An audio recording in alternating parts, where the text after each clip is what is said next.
Hola, ¿qué tal? Y bienvenidos a otra emisión de Punto Financiero. Estos son nuestros titulares.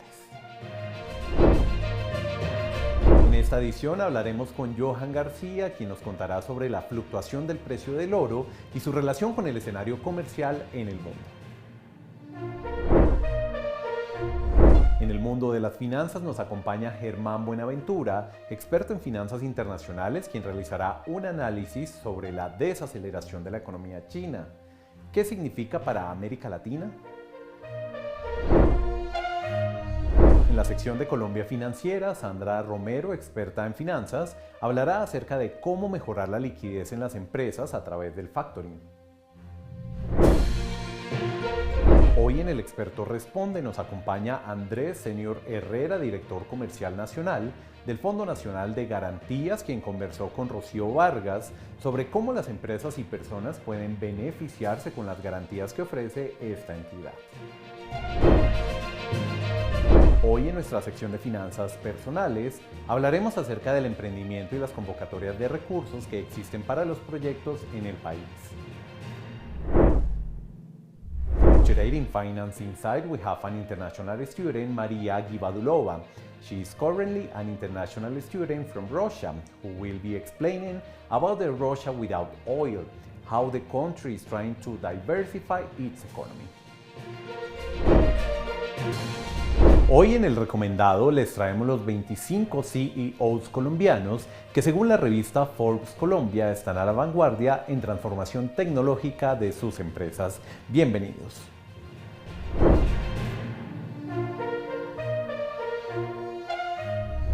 El oro se consolida como uno de los activos refugio más importantes frente a la incertidumbre económica y la volatilidad de los mercados. Este metal precioso, símbolo histórico de estabilidad y valor, continúa atrayendo a los inversionistas que buscan proteger su capital. El experto en finanzas internacionales, Johan García, explica cómo se está comportando este activo y qué factores influyen en su precio. Johan, bienvenido a Punto Financiero y adelante con su análisis. Gracias, Alejandro, por esta invitación al noticiero de Punto Financiero. Este año hemos visto cómo el precio del oro se ha incrementado ostensiblemente, inclusive ha superado la barrera de $4.000 por onza del oro, dado que se han presentado diferentes variables que han incidido en que se convierta en un activo refugio y seguro, originando rentabilidades entre 30 y 40% en lo transcurrido del año. Dentro de las variables que se han presentado en este año tenemos la primera, la incertidumbre geopolítica, que ocasiona mayor incertidumbre en los mercados internacionales y hace que los inversionistas sean mucho más temerosos en adquirir algunos títulos valores y como tal buscan en el oro un activo refugio dado que les brinda alguna seguridad y tranquilidad.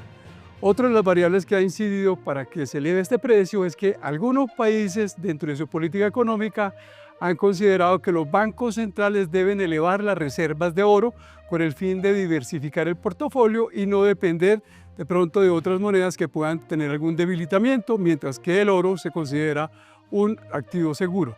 Y por último, también el déficit fiscal y el debilitamiento del dólar americano, dado que se tienen problemas inflacionarios que pueden ocasionar a que esa moneda pierda participación o pierda mayor poder a nivel mundial. También debemos considerar la guerra comercial entre China y Estados Unidos, en donde el presidente de los Estados Unidos ha llegado a manifestar que podría imponer aranceles hasta del 100% de los productos importados de China.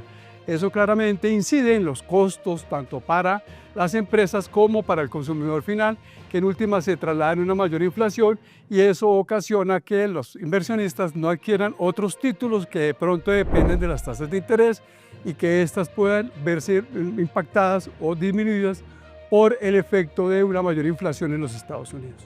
A nivel interno podríamos decir que tenemos dos ópticas diferentes. Por un lado, si bien es cierto, el volumen de las exportaciones ha disminuido, el mayor precio de la onza de oro ha hecho que en el monto o en el valor haya tenido un incremento con relación al año pasado. Esto es favorable para el país porque tiene mayor ingreso de divisas, mayores regalías para las poblaciones, pero a su vez también hay que entrar a mirar desde el otro punto de vista, y para nadie es un secreto, que en aquellos lugares o aquellas zonas en donde hay esta extracción del oro, pues se puede dar lugar a la minería ilegal, grupos al margen de la ley, contaminación ambiental, contaminación de los ríos, que hacen que esta actividad sea atractiva, pero que en su finalidad, dado que está controlada por grupos al margen de la ley, pues no le genere los beneficios que esperaría el país. En tal sentido, habría que entrar a mirar cómo el gobierno adopta unas medidas mucho más exigentes. Inclusive se ha pensado de que el único que podría comprar el oro aquí en Colombia sería el Banco de la República, una medida que hace muchos años se desapareció.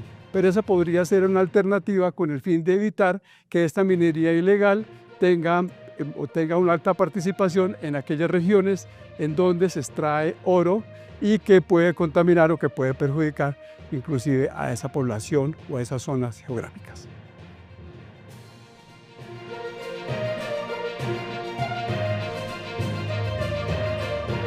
China, la segunda economía más grande del mundo, enfrenta un periodo de desaceleración económica que genera preocupación internacional por sus posibles efectos en los mercados y en el crecimiento global. Germán Buenaventura, experto en finanzas internacionales, analiza este panorama y sus implicaciones para la economía mundial. Alejandro, gracias por invitarme a Punto Financiero. Para entender el fenómeno de la desaceleración de la China, vamos a entrarlo desde dos puntos de vista. Primero, efectivamente existe una desaceleración en el consumo por parte de China en el último trimestre, ya que datos a septiembre generan un crecimiento del 4.8 con respecto al 5.2 del periodo anterior. ¿A qué se deben esta baja en el último crecimiento económico? Primero, las tensiones comerciales con Estados Unidos obviamente han afectado esa parte del crecimiento interno, y la segunda, una desaceleración también en el consumo interno. ¿Qué es lo que sucede en este punto? China está planteando su proyección a 5 años, 2025-2030, donde va a ir encaminada básicamente a ¿qué? Primero, un aumento del consumo interno, y la segunda, inversión en puntos que ellos consideren neurálgicos porque las exportaciones se van generando hacia puntos que ellos consideran necesarios. ¿Cómo vamos a entender este segundo punto? Actualmente, América Latina y parte de Centroamérica, China posee el 70% del comercio y solamente un 30% de la parte por medio de Estados Unidos. ¿Cómo se puede entender eso? La China está invirtiendo en sectores netamente de infraestructura, de crecimiento, que no da o que no otorga a los países de América Latina, por ejemplo, un préstamo del Banco Mundial o del Banco Fondo Monetario Internacional. Razón por la cual la China ha generado esas inversiones externas. ¿Cómo va a cambiar la ecuación en este juego? China se va a dedicar a inversiones puntuales en sectores específicos y va a centrarse en puntos específicos como la explotación de tierras raras. ¿Qué es la explotación de tierras raras para todos? La explotación de tierras raras son minerales que pueden servir para conductores, carros eléctricos, armamento, y que Estados Unidos está muy preocupado por esa segunda parte. Entonces, básicamente el 70% de Latinoamérica está en poder de la China. ¿Qué va a hacer China en este momento? Va a generar concentraciones básicas como el Metro de Bogotá, que son específicas en transporte, en infraestructura, puertos, y básicamente para sacar los productos y para el consumo interno. ¿Correcto? Ese consumo interno va a ir generando lo que ellos llaman el triángulo del litio, que es la producción de minerales por parte de Bolivia, Argentina y Chile. De ahí la importancia en América Latina de que China siga invirtiendo en estos sectores. Espero haya quedado claro. Hasta una próxima oportunidad. Hacemos una pausa y ya regresamos con más información aquí en Punto Financiero. ¿Quieres estudiar pero no sabes cómo pagar tu matrícula? Sí, con el Poli puedes. Te presentamos Credipoli. Ahora puedes financiar tu matrícula fácil y rápido. 5 ventajas para aprovechar nuestro crédito educativo. 1. Préstamos desde 300,000 hasta el 100% de la matrícula. 2. Te aprobamos el crédito en 30 minutos o menos. 3. Puedes aplicar con o sin codeudor. 4. Puedes aplicar si ganas desde un salario mínimo. 5. ¿Tienes afán? Quedas matriculado apenas se apruebe tu crédito. Sí, con el Poli tienes más oportunidades para iniciar tu pregrado o posgrado. Nuevo Credipoli, crédito directo para tu educación. Matrículate ya en poli.edu.co. Somos diferentes, somos Poli.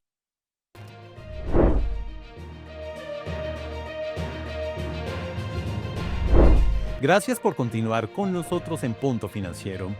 En Colombia, el manejo de la liquidez es fundamental para la estabilidad y el crecimiento empresarial, especialmente en un entorno económico cambiante. Una de las alternativas que ha ganado relevancia es el factoring, una herramienta clave para mejorar el flujo de caja. Desde El Salvador, la experta en finanzas, Sandra Romero, explica cómo las empresas pueden optimizar su liquidez y presenta un análisis comparativo entre Colombia y El Salvador frente a este mecanismo financiero. Adelante, Sandra, con su análisis.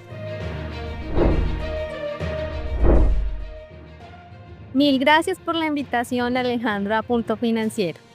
Entonces, hoy vamos a hablar sobre el factoring y empezamos diciendo que en un entorno económico desafiante, mantener la liquidez se convierte en un objetivo estratégico para cualquier tipo de compañía. Factores como, por ejemplo, la ampliación de los periodos de plazo del pago de cartera, la restricción al crédito y la necesidad de sostener la operación del día a día impulsan a las compañías a buscar nuevas alternativas de financiamiento. Dentro de estas alternativas hay una muy efectiva y que ha venido ganando mayor auge en los últimos años y es el factoring. El factoring es un mecanismo mediante el cual cualquier tipo de compañía, sin importar su tamaño, puede vender a una entidad financiera o a una entidad especializada en este producto una parte de sus cuentas por cobrar. De esta manera, pues se reduce los periodos de cobro de cartera, se genera una liquidez para la compañía y obviamente pues va a ser algo más óptimo para la administración del capital de trabajo, va a haber una reducción en el riesgo de impago y también se va a generar unos recursos o se liberan ciertos recursos para que la compañía pueda aprovechar cualquier tipo de oportunidades de inversión en el mercado.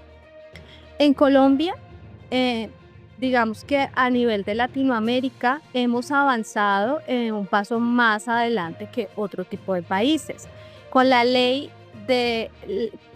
llegada de la ley 1231 de 2008 se instauró el reconocimiento de la factura como un título valor. Esto permite que la factura se negocie de una manera mucho más sencilla en el sistema financiero. Adicional a eso, pues ya contamos con la implementación de la factura electrónica liderada por la DIAN, lo que hace que el sector sea más innovador, que se esté modernizando, actualizando, haciendo que estas transacciones sean mucho más seguras, mucho más efectivas, rápidas y tengan una mayor trazabilidad. En números que nos reportan, por ejemplo, el Ministerio de Comercio y Bancoldex, el 60% de las operaciones que se registran bajo factoring benefician a todo tipo de compañías, desde pymes hasta grandes industrias. Entonces, de esta manera, el factoring para empresas pequeñas se convierte en un vehículo de financiación ágil y para las grandes o medianas pequeñas, pues se convierte más en una estrategia o más en una herramienta de gestión estratégica para poder hacer una mejor solvencia, mantener su solvencia mucho más líquida, poder financiar sus suministros y poder también mantener un equilibrio entre su flujo financiero. Viéndonos a una mirada un poco más allá, hay panoramas también interesantes en Centroamérica como El Salvador. En este caso, digamos que el factoring está en una fase hasta ahora de expansión. Es impulsado principalmente por programas gubernamentales y por las principales entidades financieras que están establecidas en este lugar y que pues buscan fortalecer a las micro y a las pymes, sobre todo en términos de competitividad y de innovación en el mercado. Todavía no ha tenido un gran acogimiento porque está específicamente o está generando un mayor apoyo en empresas del sector exportador. A diferencia de Colombia, El Salvador no tiene un marco regulatorio y aún están como arrancando con el proceso de tecnología, innovación tecnológica, que sabemos, pues, digamos, irá avanzando a pasos un poco más agigantados actualmente. De esta manera, pues realmente el mensaje es claro. Decimos que la liquidez no siempre implica endeudarse en cualquier lugar y bajo todos los escenarios, pues encontramos alternativas en el mercado que pueden ser una solución efectiva en términos de finanzas y en términos de operación de las organizaciones, que pueden ayudar y siempre mantener la sostenibilidad del negocio en términos operativos. Entonces, mil gracias por la audiencia y luego nos veremos en otro.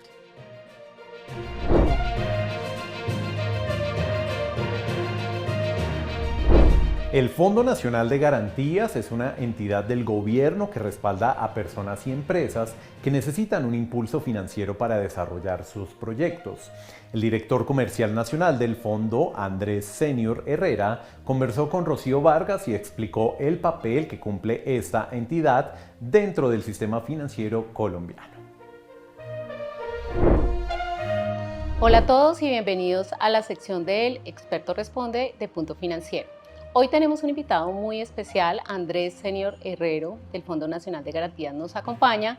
Él pues tiene una amplia experiencia, más de 25 años en el sector financiero, ha trabajado en fondo regional, hace 17 años está en el Fondo Nacional de Garantías y hoy tenemos el gusto de entrevistarlo. Bienvenido, Andrés, a Punto Financiero. Gracias, Rocío, por esta invitación a Punto Financiero. Bueno, Andrés, empiezo por preguntarle qué es el Fondo Nacional de Garantías y cuál es su rol en el sistema financiero. El Fondo Nacional de Garantías es la entidad del Gobierno Nacional que facilita el acceso al crédito a todas aquellas personas que tengan un negocio o piensan tener un negocio y no tienen suficiente garantía ante el ojo de ese intermediario financiero. El FNG es el que te ayuda a que te puedan dar ese crédito. Ok, esas empresas y esas personas, ¿cómo pueden aprovechar el fondo? ¿Cómo les ayuda para obtener esos créditos? Y pues sabemos que esos pequeños empresarios son los que tienen más barreras de acceso al crédito. La garantía del FNG es la que te puede ayudar a que cuando un intermediario financiero te estudia tu crédito y un crédito viable, una empresa que puede, pues digamos, salir adelante, pero no cuenta con la garantía, ya sabe que existe alguien detrás que va a ser como ese codeudor de tu crédito. Ok, digamos que el Fondo Nacional de Garantías es una entidad importante que está detrás de los créditos, pero quizá muchas personas no lo conocen. Entonces, ¿cómo ha avanzado el fondo en estos últimos años a nivel general y a nivel tecnológico? ¿Cómo ves ese impacto que tiene el Fondo Nacional de Garantías en el sector? Realmente el FNG tiene más de 40 años de estar en existencia, pero en los últimos 2 años hemos tenido un crecimiento casi exponencial, donde ya hemos logrado cifras históricas, mucha más gente accediendo al crédito. Hemos logrado que se otorguen ya más de 1.300.000 créditos en un solo año y se han desembolsado más de 23 billones para este año 2025 en nuevos créditos desembolsados a las personas que requieren ese acceso a la financiación. A nivel tecnológico, el FNG está a la vanguardia de toda la parte tecnológica. Nosotros contamos con portal transaccional, con canal digital, tenemos pues conexión a través de web services y de APIs y hemos inclusive sido reconocidos este año con un premio por un tema de ciberseguridad con inteligencia artificial que ha sido pues reconocido a nivel nacional. Interesante, Andrés. Además de tener ese aval para empresas, para negocios, ¿qué otros sectores o qué otros créditos se pueden sacar con la garantía del fondo?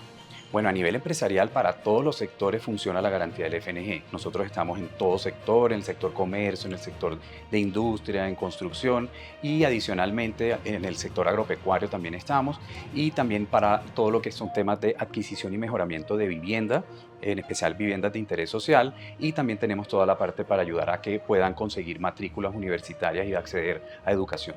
Bueno, hay una amplia gama de productos acá.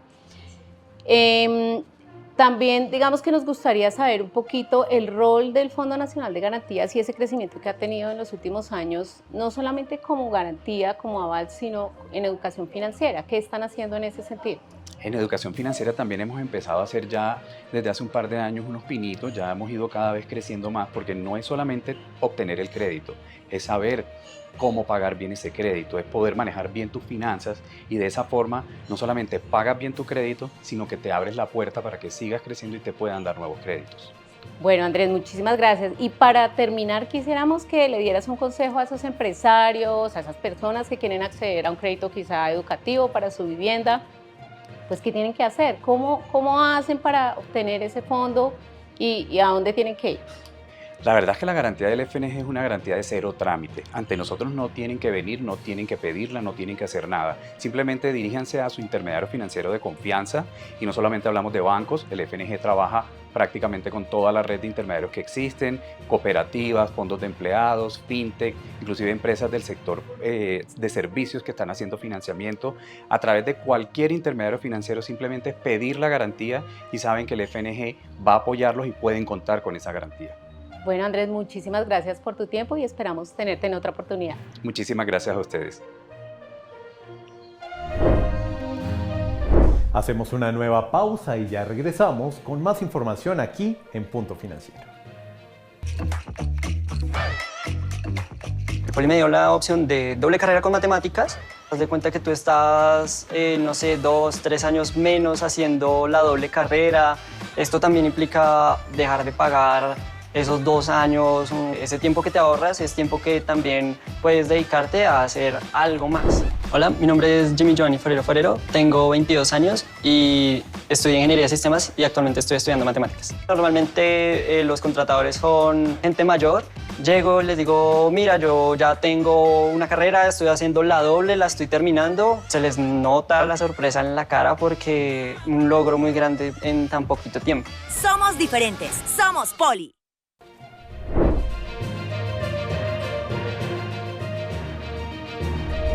Los negocios de personas naturales y pequeñas empresas requieren de formación financiera y un impulso económico para salir a flote y fortalecer su operación. Hoy en la sección de finanzas personales les contamos acerca de los beneficios que puede obtener si tiene un pequeño negocio o está iniciando su empresa. Alejandro, gracias por la invitación a Punto Financiero. Y el día de hoy en la sección de finanzas personales vamos a hablar de emprendimiento. Este es un tema que vemos todos los días, que continuamente estamos escuchando, pero hay que recordar que el marco normativo que tenemos actualmente es la Ley 2069 de 2020. Esta ley pues busca impulsar ese crecimiento empresarial, que haya nuevas empresas, que esas pequeñas empresas y esas microempresas se fortalezcan. Y en este sentido, pues esta ley tiene incentivos fiscales, ¿cierto? Sobre todo para el impuesto de renta, entre el 0,1 y 0,2%. También está todo el tema de formación en ese tejido emprendedor. Es muy importante que los emprendedores que son empíricos, que si bien es cierto hacen una tarea pues muy buena, fortalezcan esos conocimientos para poder gestionar de una mejor forma su empresa, su negocio, y para eso hay muchos programas a nivel distrital, a nivel de la ciudad, a nivel nacional y departamental, que es importante buscarlos en entidades como la Cámara de Comercio, ¿cierto? Como los clústeres a los que ustedes hagan parte. Y por último, y algo muy importante, son todas las convocatorias de recursos de capital semilla que hay. Este año, por ejemplo, se han entregado muchos recursos y en algunos casos, pues dado que los emprendedores no saben, que las personas que tienen esos pequeños negocios no conocen, pues no pueden disfrutar de estos recursos, ¿cierto? Entonces, el gran ejemplo es el Fondo Emprender del SENA, donde encontramos diversas convocatorias durante este último semestre hubo 2 convocatorias grandes, unas específicamente, por ejemplo, para jóvenes, otras para personas en condición de discapacidad, otras donde cabe toda la población y muchas a nivel regional. Entonces, de acuerdo al municipio, de acuerdo a la región donde estamos ubicados, también hay unas convocatorias específicas que llegan a todos los lugares del país. Estos recursos son bien importantes porque cuando hablamos de capital semilla estamos hablando de recursos que son condonables, es decir, que no tenemos que pagar. ¿Qué hay que pensar cuando se opta por estos recursos? Obviamente debemos cumplir unas metas, pero cuando son negocios que ya están andando, que ya tienen ventas, pues es fácil que esos negocios puedan fijar esas metas, puedan fijar esas proyecciones y que esas cifras que pasen a las convocatorias sean fácilmente cumplibles para que esos recursos pues no tengan que ser pagados. Las entidades se encargan de hacer un seguimiento para conocer pues cuál es el estado de ese emprendedor, si ese emprendedor efectivamente está cumpliendo con aquello que prometió. Y otro factor muy importante es la generación de empleo. Muchas veces esa generación de empleo son 1, 2, 3 empleos, máximo 5 empleos, pero aquí, por ejemplo, es donde ese emprendedor pues va a tener el empleo con toda su carga prestacional, ¿cierto? Un empleo formal, y eso es lo que le interesa a este tipo de convocatorias. Otras convocatorias ya a nivel Bogotá, por ejemplo, como Emprendópolis, son convocatorias para negocios pequeños, para negocios de gastronomía, restaurantes, para salas de belleza, para otro tipo de negocios pequeños, y podemos en la página buscar cuáles son esos sectores que se apoyan. No se les entrega recursos, pero sí se les entrega aquellos activos o aquello capital de trabajo que necesitan, ¿cierto? Un inventario, alguna maquinaria pequeña, una mesa por valor de 3 millones. Hay otras convocatorias que tienen unos recursos un poco mayor, pero muchas veces pues no llegan a las personas que lo requieren porque no conocemos de estas convocatorias. Entonces los invito a buscar en esas entidades cercanas a ustedes, a la Cámara de Comercio que están inscritos, para que estos recursos definitivamente se queden con aquellas personas que lo necesitan.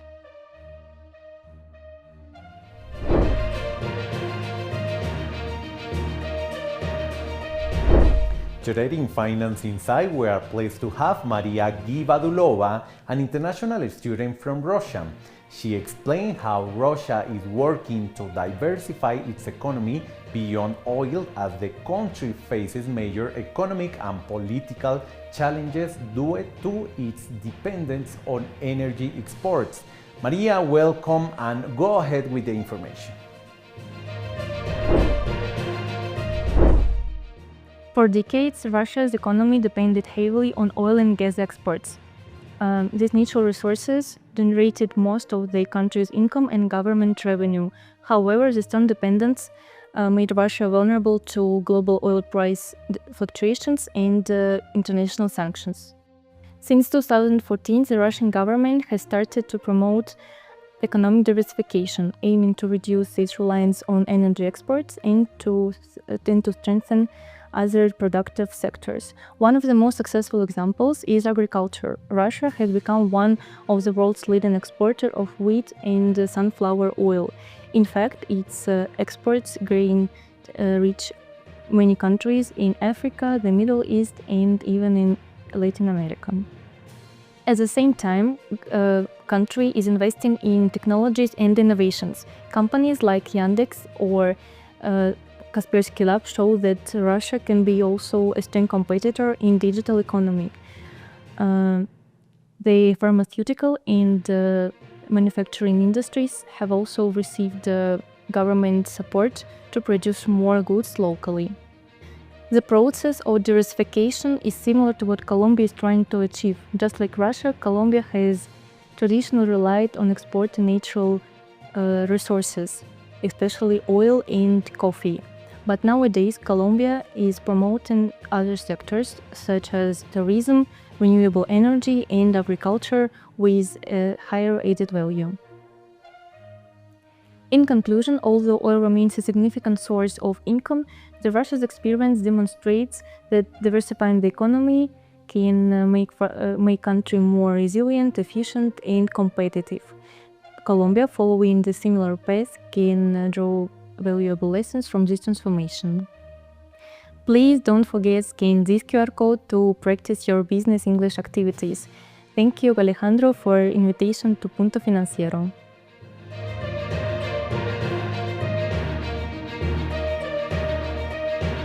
En el recomendado de hoy, la revista Forbes Colombia, en su edición número 64, destaca a los mejores CEOs del país por liderar la transformación tecnológica de sus empresas en medio de la revolución de la inteligencia artificial. Para acceder al contenido, los invitamos a escanear el código QR que están viendo en pantalla. Así concluimos una edición más de Punto Financiero. Gracias por acompañarnos y nos vemos muy pronto en una nueva entrega. Un fuerte abrazo para todos.